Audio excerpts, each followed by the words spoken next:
I'm still trying to figure out what it means to be a widow, because I didn't ask to be a widow. I asked to be a wife. And nobody asked me if I wanted to stop being a wife. It happened to me. And so I am still trying to navigate that. And that takes significantly longer than I would ever have anticipated. Marcus Aurelius said, "What we do in life echoes through eternity." What is your life echoing through eternity? Welcome to Echoes Through Eternity with Dr. Jeffrey Skinner. Our mission is to inspire, engage, and encourage leaders from across the globe to plant missional churches and be servant leaders. So join us and hear the stories of servant leaders reverberating lives as God echoes them through eternity. Brought to you by Missional Church Planting and Leadership Development and Dynamic Church Planting International. Welcome into Echoes Through Eternity. I am your host, Dr. Jeffrey D. Skinner. I am joined in the studio today by Miss Patti Dixon. Patti and I have been friends for going on 4 or 5 years now. She and I attended church together. She is also an ordained deacon in the Church of Nazarene. And I won't go into all that now, but deacons in the Church of Nazarene are ordained there. It's a little bit different than some of the other denominations out there. And she has the exact same education as would have an elder, with the exception of maybe 1 or 2 classes. Am I right, Patti? In the Church of the Nazarene, deacons are called to ministry, but not to the pulpit. There you go. And you certainly have a ministry. It's a thrift store, nothing wasted there in Gainesville. And that's not what we're here to talk about today, but just know that we'll put the link to that in ways to contact that in the show notes for anyone who's in the area here. We'll put links to all that information about that thrift store so you can, it's a fantastic ministry. It's connected to Gainesville First Church of Nazarene. If you're in the area up there of Gainesville, in the area, it's a great church to attend as well. The pastor there, Ryan Watt, I lost his last name. Ryan Watt is a fantastic friend of ours, and his wife cuts hair. But anyway, we've known Patti and her husband, Mark, for going on 5 years. Unfortunately, Mark passed away back October the 15th in 2022, unexpectedly. And I will let Patti tell her story, but she is here to talk about grief recovery. And people are empathetic. We say things sometimes well-meaning, but sometimes they're not well thought out. And Patti and I were talking the other day, and she just kind of mentioned some of the things that she's gone through. And I thought there's a lot of people out there that are dealing with grief, and that is not a topic that we like to talk about a lot. And I feel like she has a good perspective on it.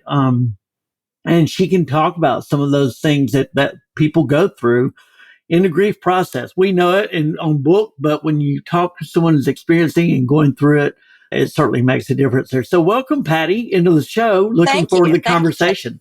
So talk to us a little bit about Mark. He was in the Navy and he passed October the 15th. What happened there? Remind us of that story. Well, people ask me all the time if we were prepared, if we anticipated it. And the truth is, in hindsight, we should have anticipated it. In hindsight, we can see ways that his health was declining. But the actual events that transpired around his death, there were some surgeries, there was an extended hospital stay. We, at every turn, were told, this is all normal, this is all to be expected, right up until it wasn't. Wow. And so in hindsight, we should have anticipated it, but we didn't. So It really was a blindside. And I have been dealing with I have a sister that passed away from cancer. I have a sister now that has an impending brain surgery from a benign tumor. I had my dog put down. All of this, all commingled. So all in the space of very few weeks. So there has been a lot of death, a lot of loss, a lot of trauma.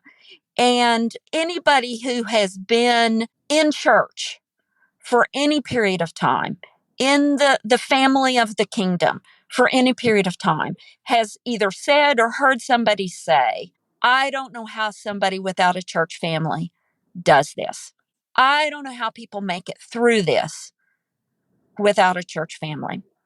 obviously our faith and our church are two different things, and my faith has been a rock. Presence of the Holy Spirit and his anointing and his comfort has been absolutely, I absolutely could not have survived it without that. But there's also the hands and feet of Jesus with the people that you worship with. And so what I have become painfully aware of is that most people simply don't know what to say. Right. There have been many, many very supportive, empathetic, loving connections that I have made through this time. But there have also been some very hurtful and ill-conceived attempts to to love on me or to touch or to connect with me that have, to be brutally honest, left me at home on Sunday afternoon recuperating from whatever happened at Right. Sunday morning. And it should not be. It Right. should not be so that we go home after church and we have to recuperate from some interaction that we happened at church. So I've talked to people. I've said, this is what's happened. This is what people said. This is how this interaction transpired. And the reaction is always the same. People just don't know what to say. So it occurred to me as an ordained minister that maybe that's my responsibility. Maybe I've been put in this situation for such a time as this that it's my responsibility as an ordained minister to step up and to help people know what it is that they should do, to know what it is that they should say, and what it is that they should, by all means, not say, and the things that they should avoid. In my experience, let me give this a little bit of context. There have been maybe a half a dozen times that I have had a deep, extended conversation with someone else who was going through grief, and we have connected in a very real, deep, personal way. That is different than what I'm talking about here. I'm talking about those momentary intersections in the aisle at church or in the foyer at church. If you find yourself in an extended conversation with somebody who's going through grief, I believe that that's God ordained. When those extended conversations have happened, a half a dozen times, the people in the conversation, me and the other person, will say, I wasn't really intending to get into all this, but it was God ordained, and it happens, and it's redemptive, and it's supportive, and it's encouraging. And you go through a lot of Kleenex, and you say a lot of things that you are feeling, and it's Right. real, and it's Right. redemptive. And the Holy Spirit anoints those interactions. But those things are Right. usually not planned and they're not orchestrated. They just happen. And when they happen, I thank my Heavenly Father because I know He's there and He's engaged. But there are those dozen or so people that stop in the aisle on Sunday. And some of those individuals say things that are kind and loving, and some say things that just leave you shaking your head and say, seriously, did you just say that? And so those are kind of the things that I want to give people a heads up. Don't make these mistakes, because when we talk to people who are going through grief, Right. we're trying to be loving and we're trying to be supportive. And the idea that we would leave them more injured than they were when we spoke is not anybody's intention. So I have, just some suggestions, things to consider when you do find yourself face to face in the aisle with somebody that you know is going through grief. What are some landmines to avoid? And that's kind of where I'd like to go today. Christian leaders everywhere are talking about Revitalize to Plant.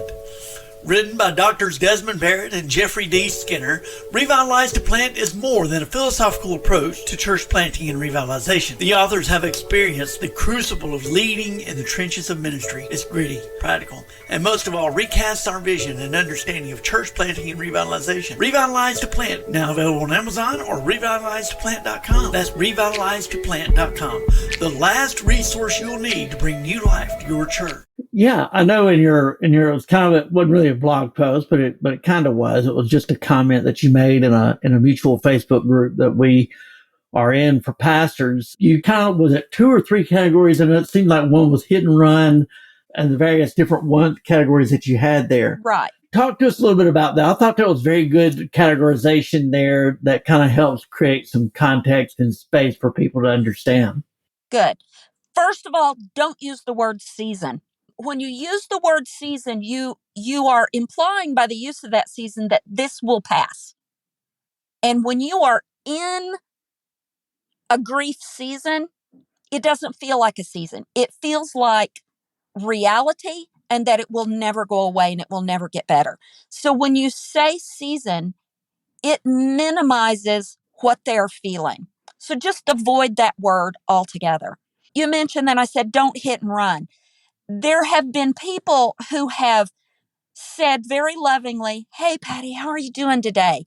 But they've said it without making eye contact and without breaking their stride. It loses sincerity when you don't make eye contact. So stop, make eye contact, speak, and then move on with the hundreds of things that you may have to do, responsibilities that we all have on Sunday morning. But don't hit and run. Stop, make eye contact. They don't need just a big toothy grin as you're walking past. They need a real connection. So don't hit and run. Good. Another category is don't try to be profound. Anything that uses the thought of time healing wounds, or anything that God works things together for good, any of those either scriptural or homespun wisdom kind of comments, if they are out of context, they just seem shallow. And again, minimizes what the person is experiencing. The thing that a person who's trying to be profound, the thing that they're saying may very well be true, but it doesn't help. It just doesn't help. So don't try to be profound. Don't try to say something wise and insightful. They don't need wisdom. They don't need insight. They need compassion. Another category of issues is people who try to be relatable. In our culture, if I tell you a story about, say, a car wreck, you're going to tell me about your car wreck. If one woman tells about her labor and delivery, then the woman she's speaking to is going to talk about her labor and delivery. It's just how we communicate in our culture. But if I'm talking about my grief or some struggle that I'm having regarding my grief, and you tell me your grief story, then I'm having to carry your grief along with my grief. And honestly, there are days when the weight of my grief is so heavy, I don't think I can carry my grief. I don't need your grief. Therefore, I don't care about your grief, honestly. I don't have the emotional capacity to carry your grief as well. So when you try to be relatable, it simply increases my burden. So don't share your difficulty. If I say that I'm fighting with an insurance company to try to settle my car insurance, which was in my name and my husband's name, and I'm struggling to try to get his name off, and I'm navigating all that bureaucracy, and then you tell me an argument that you've had with your car insurance company, my inclination is to say, you know what? I really don't care. And I would like to be compassionate. I would like to care. but I simply don't have the capacity to care.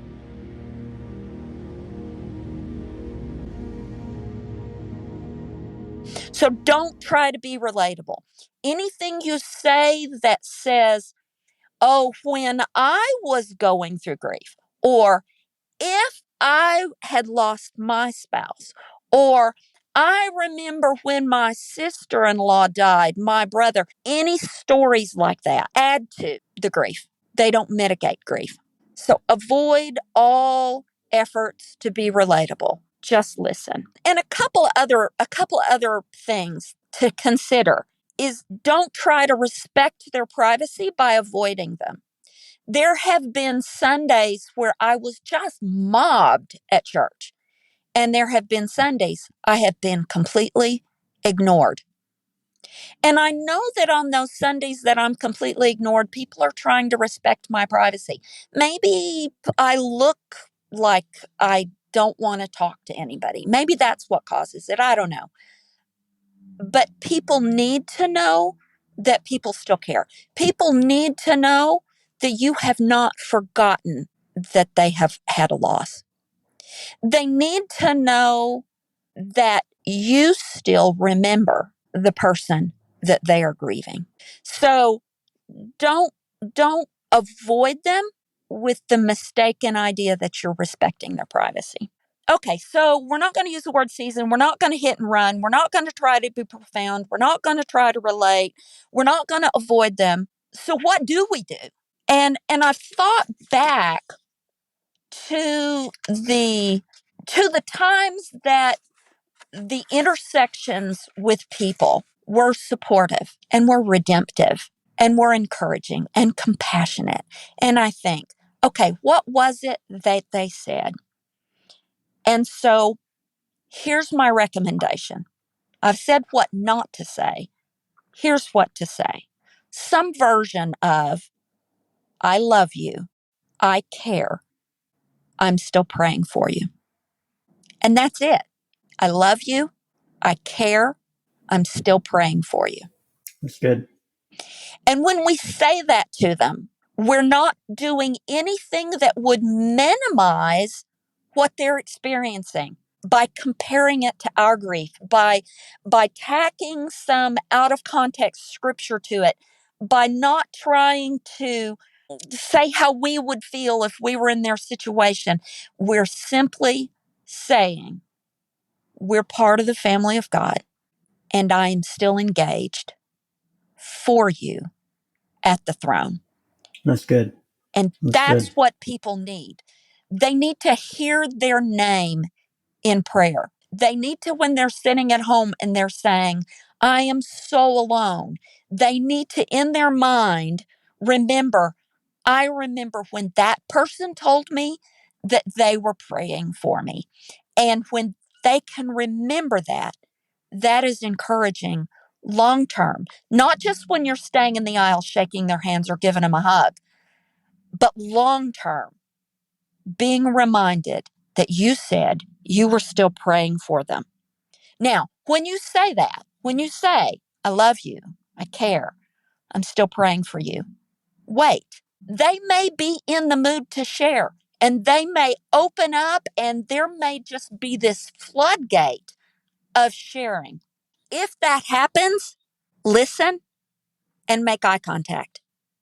Don't try to give them some kind of wisdom.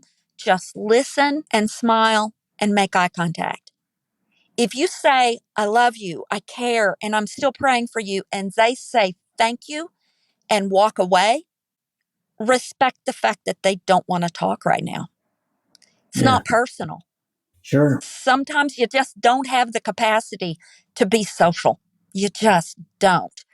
So when you make that contact, trust that if they want to talk, they will. And if they don't want to talk, the fact that you let them walk away and you didn't follow them down the aisle, that is a profound gift of respect that you can give to them. Well, that's really good. You've really given us a master's class, not just in grief recovery. That's a whole other process. Do you want to grow and multiply your church? Perhaps you need help launching a new church or even a Christian ministry like a coffee shop. or something else? Do you find yourself struggling just to recruit volunteers week after week? Is your church in need of new life? Maybe you're fresh out of seminary and the organizational leadership called you with an opportunity and you realize that opportunity needs a fresh start. Or perhaps you're a church planter. You've been going it alone for a while now and you're exhausted, lonely, and doubting your call. We understand. Church planting, launching a new church is hard. Missional Leadership Coaching is here to help. Go to missionalleadershipcoaching.com and click on our free offer to get started today. That's missionalleadershipcoaching.com. We look forward to helping you. How do we interact with someone who is going through grief? And essentially, it's just being present and listening is what I hear you saying. Yes. Probably the most important thing I said is don't try to be profound. Yeah. Just absolutely do not try to be profound because it always comes up shallow. So just let them know that you're there. Let them know that you care, and listen to them. Yeah. If they choose to share. Right. There have been Sunday mornings where I literally had to pry myself up off the sheets to make it to church. I literally had to force myself to go to church because for two reasons. One, I knew I needed to be there and I knew that the word was going to be shared and the word is what I need. But also because I'm not going to let death have church.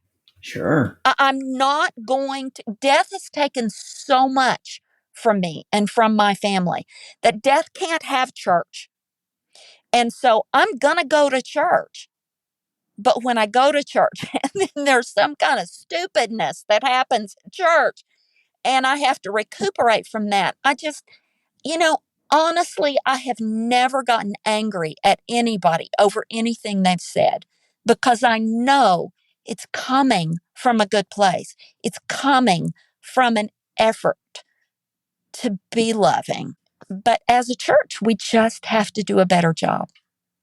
We have to do a better job of respecting the pain, respecting the difficulty, respecting the struggle, respecting the weight of what a grieving person is going through. Yeah. Well, that's good. So now, have you participated in any type of grief support groups or anything like that? Are those helpful to you at all? I haven't right now because I've used the term raw and bloody. Right. There's a point at which your grief is just raw and bloody. And right now, if I went to a grief recovery group, mm-hmm. I don't think I'm to the point that I can recover. Yeah. Right now, I'm in grief survival mode. That's I'm good. not in grief recovery mode. Yeah. There probably will come a time when I'll be ready for that and where I'll need that. And honestly, I think the point of grief recovery is not just recovering yourself, but being a resource for other people to recover. And I'm not there yet. Sure. I'm just not there yet. I'm still trying to get pensions transferred and car titles reissued and driver's license addresses changed. And, I'm still trying to navigate all of the logistics, the bureaucratic logistics of being a widow. I'm still trying to figure out what it means to be a widow because I didn't ask to be a widow. I asked to be a wife. And nobody asked me if I wanted to stop being a wife.